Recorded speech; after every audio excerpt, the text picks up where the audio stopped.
Praise the lord. దేవుని పరిశుద్ధ నామంలో అందరికీ కూడా శుభములండి. ఉదయకాల సమయంలో మనం అందరూ కూడా రక్షణ వాక్య కార్యక్రమంలో పాలిభాగస్థులమై పరిశుద్ధ గ్రంథంలో పొందపరచబడినటువంటి లేఖనములను ధ్యానించుకునేటువంటి గొప్ప సిద్ధపాటుగా దేవుడు మనల్ని ఆశీర్వదించిన క్రమం బట్టుగాను మనము దేవునికి వందనాలు చెల్లించుకుంటూ మరి నేటి దినము మన యొక్క రక్షణ వాక్య కార్యక్రమంలో మనము మాట్లాడుకోబోయేటువంటి అంశము అధ్యాయము లూకా సువార్త 9వ అధ్యాయము. ఈ యొక్క లూకా సువార్త 9వ అధ్యాయంలో మనం చూసినట్టయితే మొత్తముగా 62 వచనాలు కలిగినటువంటి ఈ యొక్క లూకా సువార్త 62 వచనాలు కలిగినటువంటి అధ్యాయము. మరి ఈ యొక్క 62 వచనాలలోని ముఖ్యంగా ఈ అధ్యాయంలో ప్రభువైన యేసుక్రీస్తుల వారు తెలియజేసినటువంటి ప్రవచనాలు ఏమిటి, ఈ యొక్క అధ్యాయంలో ఏ రకమైనటువంటి సంఘటనలు ఎదురయ్యాయి అనే ఒక విషయాలను మనం గమనించినట్లయితే ముందుగా ఈ యొక్క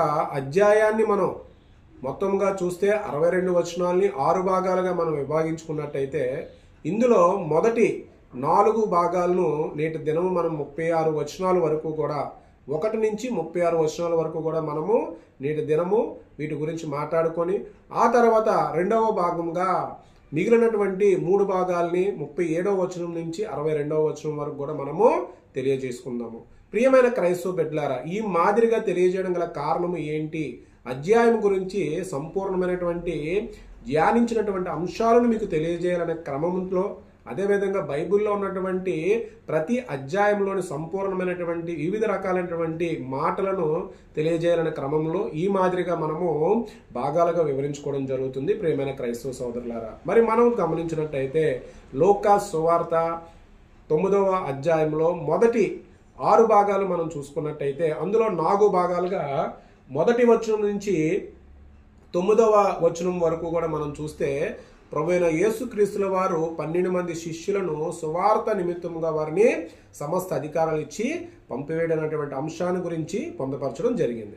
ఆ తర్వాత మనం చూసుకుంటే రెండవ భాగంగా చూస్తే 10 నుంచి 17 వచనాల్లోని ప్రభువైన యేసుక్రీస్తుల వారు జనసమూహానికి సుమారుగా 5,000 మంది ప్రజలకు ఆయన వారి యొక్క ఆకలిని తీర్చిన విధానానికి సంబంధించి పొందపరచడం జరిగింది. ఆ తర్వాత 3వ భాగంగా మనం చూసుకుంటే 18 నుంచి 27 వచనాల్లో ప్రభువైన యేసుక్రీస్తుల వారిని పేతురు గారు క్రీస్తుని ఆయన ఒప్పుకోవడం అనేది జరిగింది. ఆ తర్వాత మనం 4వ భాగంగా చూస్తే 28 నుంచి 36 వచనాల్లో సాక్షాత్తు ప్రభువైన యేసుక్రీస్తుల వారు కొండ మీద రూపాంతరము జరిగినటువంటి అంశాలను ఆ యొక్క వచనాల్లో పొందపరచడం జరిగింది. ప్రియమైన క్రైస్తవ సోదరులారా, మరి ఇందులో ఈ యొక్క 4 భాగాలలోని ప్రతి భాగంలో కొన్ని ముఖ్యమైనటువంటి సంఘటనలు కానీ విషయాల్ని మనం నేటి దినము ధ్యానించుకుందాం. మరి బైబిల్ ఉన్న ప్రతి ఒక్కరూ కూడా బైబిల్ని ఓపెన్ చేసి ఇక్కడ చెప్పినప్పుడు కానీ మీకు స్వతహాగా తెలుసు ఉంటే ఖచ్చితంగా దాన్ని చూస్తూ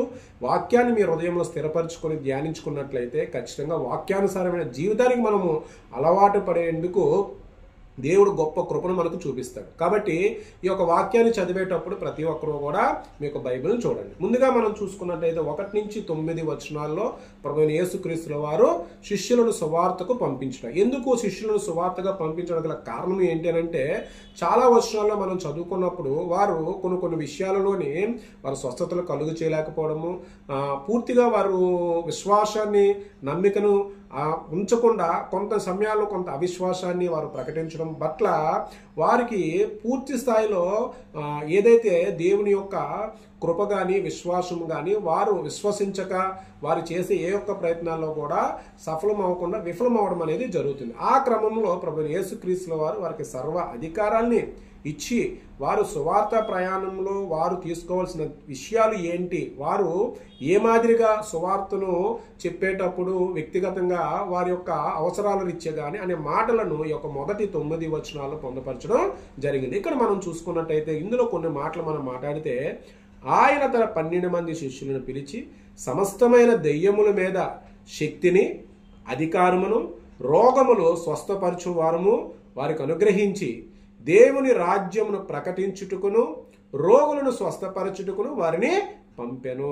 దీనితో పాటు వారి యొక్క క్రమము ఏ రీతిగా ఉండాలన్న అంశాన్ని కూడా ప్రభువైన యేసుక్రీస్తుల వారు ఇక్కడ పొందపరచడం జరిగింది. మరియు ఆయన మీరు ప్రయాణము కొరకు చేతి కర్రనైనను జాలునైనను రొట్టెనైనను వెండినైనను మరి దేనినైనను తీసుకొని పోవద్దు, 2 అంగీలు ఉంచుకొనవద్దు అని ప్రత్యేకంగా వారి యొక్క జీవితానికి వారికి అవసరాలకు సంబంధించిన విషయాల పట్ల కూడా చాలా తగ్గింపు కలిగి ఉండాలని మాటలు చెప్పడంతో పాటు అక్కడ ప్రభువైన యేసుక్రీస్తుల వారు వారికి ఒక విషయాన్ని సూచించడం కూడా జరిగింది. ఏంటి ఆ విషయం అంటే, మిమ్మును ఎవరు చేర్చు కొనరో ఆ పట్టణములో నుండి బయలుదేరినప్పుడు వారి మీద సాక్ష్యముగా ఉండుటకు మీ పాదధూళి దులిపివేయడని వారితో చెప్పాను. ఆ సమయంలో వారందరూ కూడా బయలుదేరి వెళ్ళి అప్పుడు ఆ యొక్క గ్రామాలలో కానీ ఆ యొక్క పట్టణాలలో కానీ అక్కడ వారు సంచారం చేసి స్వస్థతపరచడం అనేది జరిగింది. ప్రియమైన క్రైస్తవ బిడ్డలారా, ఆ యొక్క క్రమంలో ఈ కార్యక్రమాలన్నీ జరుగుతున్నప్పుడు అక్కడ రాజైన చతుర్పతి అయినటువంటి హేరోదు ఈ యొక్క జరిగిన కార్యక్రమాలన్నీ కూడా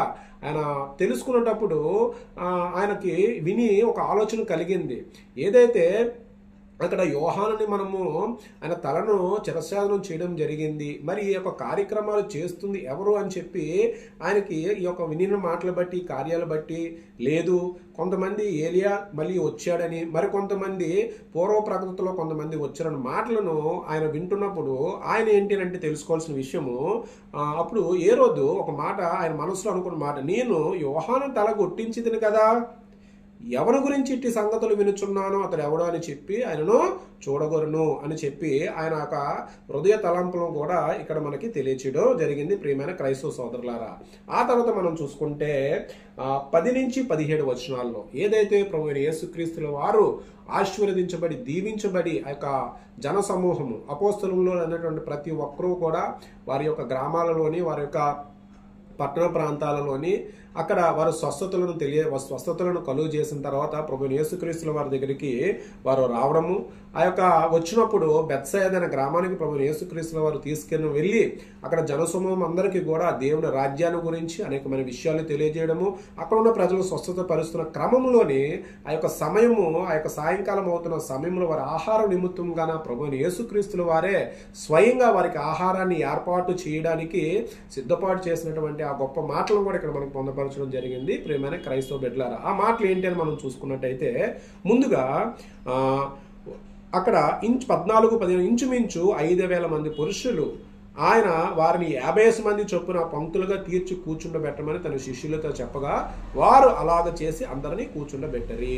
16వ వచనం చూస్తే, అంతటా ఆయన 5 రొట్టెలను 2 చేపలను ఎత్తుకొని ఆకాశం వైపు కనులెత్తి వాటిని ఆశీర్వదించి వీరిచి జనసమూహమునకు వడ్డించుటకే శిష్యులందరికీ ఇచ్చెను. వారందరూ తిని తృప్తి పొందిన తర్వాత మిగిలిన మొక్కలు 12 గంపలు ఎత్తిరి.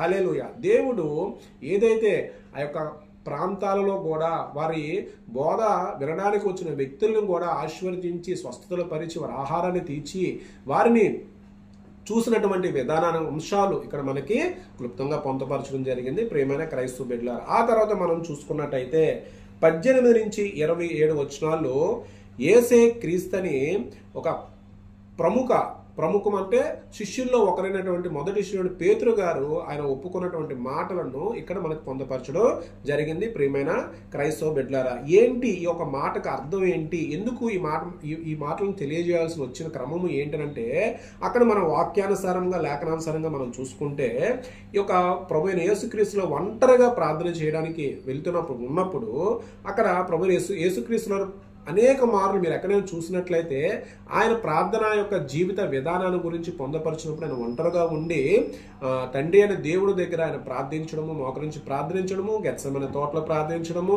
అనేక మార్లు అనేక ప్రదేశాలు ఆయన ఒంటరిగా ఉండి ప్రార్థిస్తున్నప్పుడు ఈ యొక్క శిష్యులు కూడా అంతరంగ శిష్యులు ఉన్న వారిని కొంతమందిని తీసుకుని వెళ్ళి ప్రార్థించడం అంశాలు కూడా మనం తెలుసుకున్నాం. ఈ యొక్క క్రమంలో మనం చూసినట్టయితే అక్కడ ప్రభువైన యేసుక్రీస్తు వారు అడుగుతున్నారు శిష్యులని, ఈ జనసమూహం అంతా కూడా నా గురించి ఏమి అనుకుంటున్నారు అని అడిగినప్పుడు అక్కడ ఉన్నటువంటి కొంతమంది శిష్యులు వాళ్ళు సమాధానంగా ఏం చెప్పి ఉన్నారంటే, కొంతమంది ప్రభువా యోహానని, కొంతమంది ప్రవక్త అని ఏలియా అని, మరి కొంతమంది పూర్వ ప్రవక్తలో ఒకరని మీ గురించి అనుకుంటున్నారు అని చెప్పినప్పుడు, అయితే శిష్యులుగా మీరేమనుకుంటున్నారని ప్రభువైన యేసుక్రీస్తుల వారు ప్రశ్నించినప్పుడు అక్కడ పేతురు గారు చెప్పినటువంటి గొప్ప మాట ఏంటి అంటే 21వ వచనం, పేతురు నీవు దేవుని క్రీస్తువు అనెను. ఆమేన్.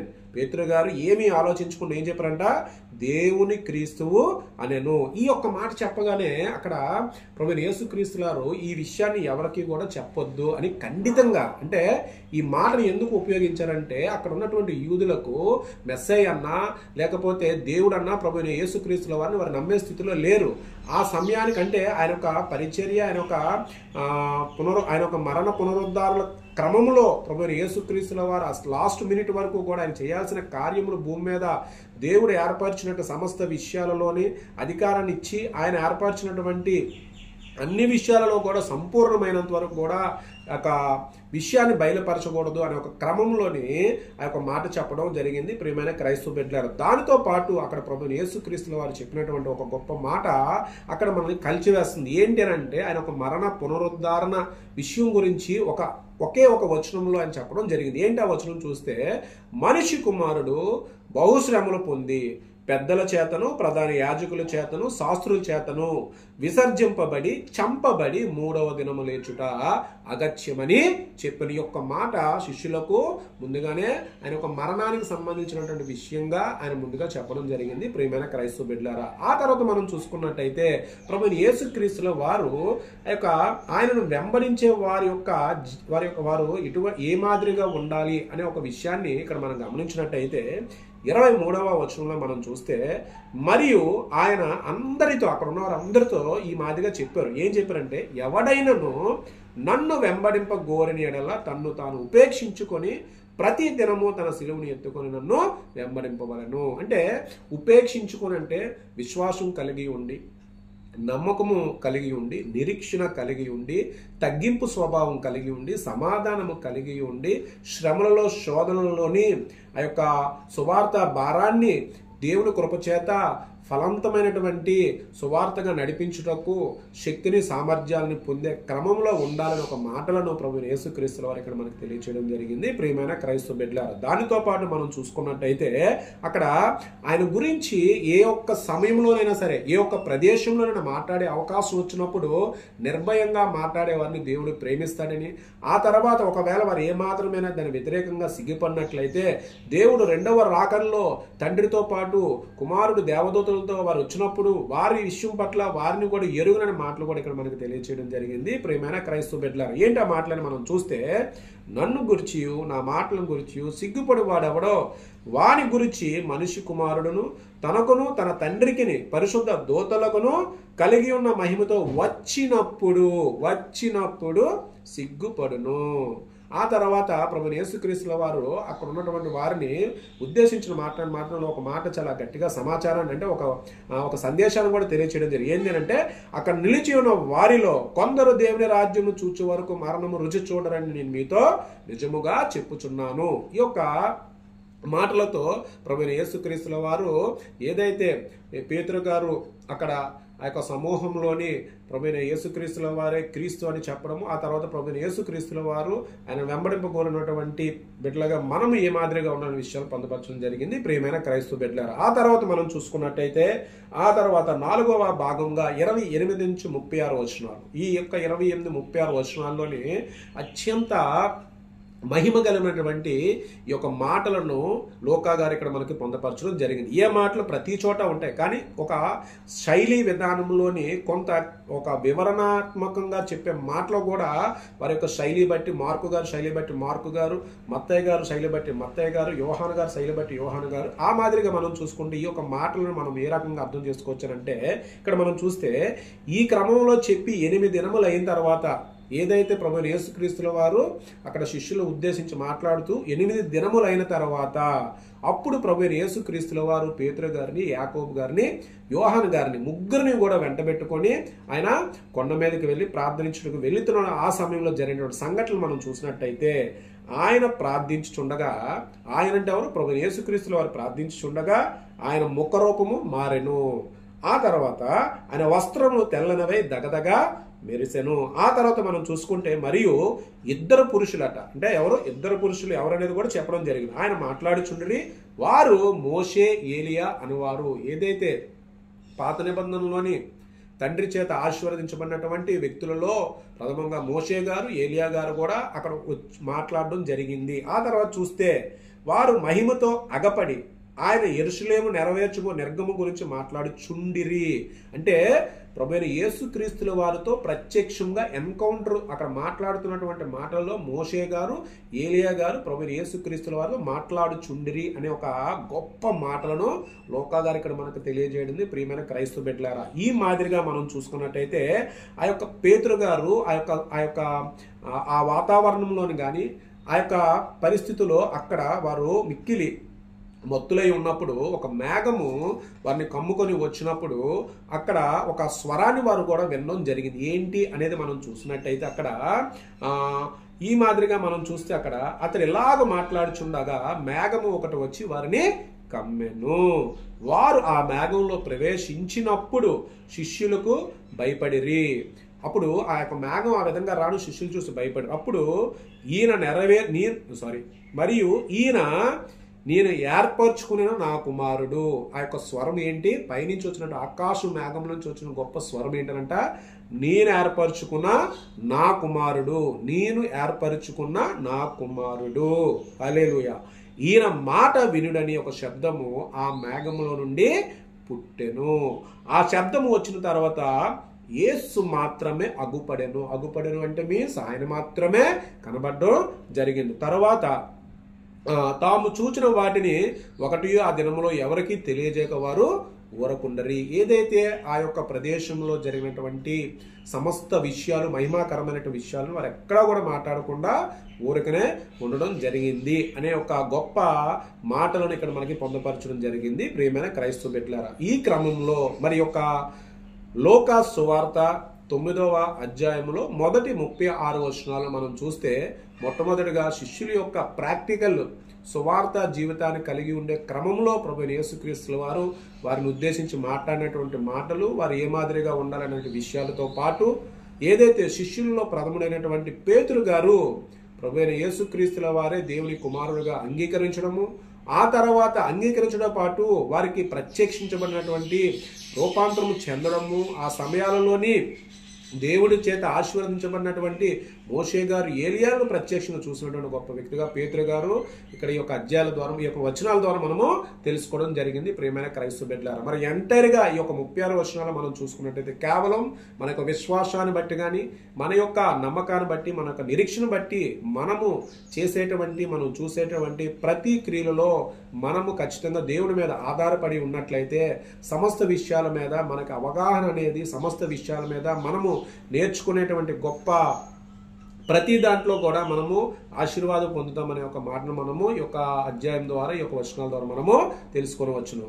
మరి నేటి దినము ఇట్టి గొప్ప మాటలు మన యొక్క హృదయాలలో మనము స్థిరపరచుకొని, వాక్యాన్ని మనం స్థిరపరచుకొని, వాక్యానుసారంగా మనం జీవించే క్రమంలో ఎన్ని సమస్యలు ఎదురైనప్పటికీ కూడా, ఎన్ని అవరాధాలు వచ్చినప్పటికీ కూడా దేవుని వాక్యము ఫలింపచేసే గొప్ప శక్తి మనకి దేవుడు కృపచేత మనకి ఇవ్వడం జరుగుతుంది. ప్రియమైన క్రైస్తవ బిడ్డలారా, కాబట్టి అట్టి నమ్మకాన్ని మీ హృదయంలో స్థిరపరచాలని మనం నేటి దినం ప్రార్థన ద్వారా మనం ప్రార్థించి దీన్ని ముగించుకుందాం. తలలో ఉంచుకున్నట్టయితే మనం అందరం కలిసి ప్రార్థించుకుందాం. మహోన్నతుడా, లోకరక్షకుడు ప్రభు యేసుక్రీస్తుల వారి పరిశుద్ధ ఆత్మనామమున వందనాలు, స్తుతులు, స్తోత్రములు తండ్రి.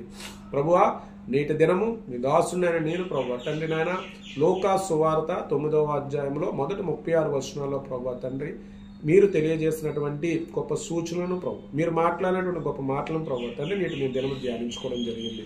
మరి ఇట్టి మాటలను ప్రభువా తండ్రి, ఇటు ప్రవచనాలను, ఇటు వాక్యములను, ఇటు లేఖనములు, ఇటు దర్శనములకు సంబంధించినటువంటి సమస్త విషయాలకు సంబంధించి మా హృదయంలో మేము స్థిరపరచుకొని మరి వాక్యానుసారంగా మేము జీవించేటప్పుడు ప్రభువా తండ్రి శోధనలోని, శ్రమలలోని ప్రభువా మీరు మాకు తోడై ఉండి ప్రభువా మమ్మల్ని ఆశీర్వదించండి. మీ వాక్యానుసారంగా జీవించుటకు ప్రభువా తండ్రి నాయన నీ బిడ్డలమైన మమ్మలను నిత్యము మీ కృపలో ప్రభువా మమ్మల్ని ఆశీర్వదించమని నా జరేడగు యేసుక్రీస్తు పరిశుద్ధాత్మనామమున మిక్కిలి కృపతో అడిగి వేడుకొంచున్నాను తండ్రి. పరలోకమున మా తండ్రి నీ నామం పరిశుద్ధపరచబడును గాక, నీ రాజ్యము గాక, నీ చిత్తము పరలోకమందు నెరవేరబడిన భూమి అందు నెరవేరబడిన గాక. అనుదిన ఆహారం లేడు మాకు దయచేయండి. ఇతర అపరాధులు మేము క్షమించిన ప్రకారముగాను తండ్రి మా అపరాధం క్షమించండి. శోధం నుంచి, దుష్టుల నుంచి, కీడు నుంచి రక్షించండి ప్రభావ తండ్రి. రాజ్యము, ఘనత, శక్తి, మహిమ నిరంతరం నీవై ఉన్నవి తండ్రి. ఆమేన్, ఆమేన్, ఆమేన్. ప్రియమైన క్రైస్తవ బిడ్డలారా, మన యొక్క రక్షణ వాక్య కార్యక్రమాన్ని, ఈ యొక్క సువార్తను ఇతరులకు తెలియజేసే క్రమంలో మీరందరూ కూడా సహాయం చేస్తున్న విధానం బట్టి మీ అందరికి కూడా మరొకసారి వందనాలు. మరి నేటి దినము ఈ యొక్క కార్యక్రమాన్ని పూర్తి చేసుకొని మీ యొక్క వ్యక్తిగత జీవితాలు, లోక మార్గంలో మీరందరూ కూడా దేవుని కృప చేత ఆశీర్వదించబడాలని, దేవుడు మీకు తోడై ఉండాలని నేను మనస్ఫూర్తిగా కోరుకుంటూ అందరికీ కూడా గాడ్ బ్లెస్ యూ. వందనాలు.